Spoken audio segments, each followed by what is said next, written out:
nagiging makalimutin raw si dating Pangulong Duterte. Kaya naman hindi raw siya handang humarap sa International Criminal Court o ICC.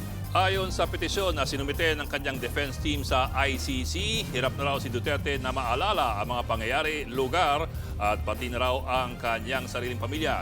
Dahil daw dyan, hindi na raw niya kayang unawain ang kaso, sumabay sa paglilitis o magdesisyon para sa sarili. Git pa ng kanyang abogado, kahit gamutin pa raw, hindi na babalik ang kakayahan ng dating Pangulo at mas lalo pa siyang hihina. Kaya naman ang hiling ng defense team, wag nang ituloy ang confirmation of charges laban kay Duterte.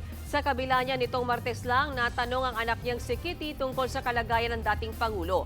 At ito ang kanyang update. 80, ma'am. Of course, pag 80 ka, you have like ailments, a lot of ailments, no?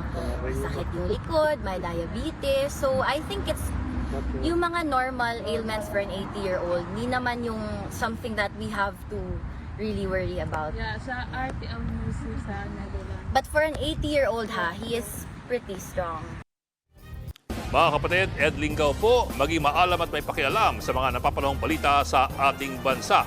Para sa mas malilimang pagtalakay at paghimay sa mga issue at headlines, mag-follow at mag-subscribe sa social media pages ng News 5.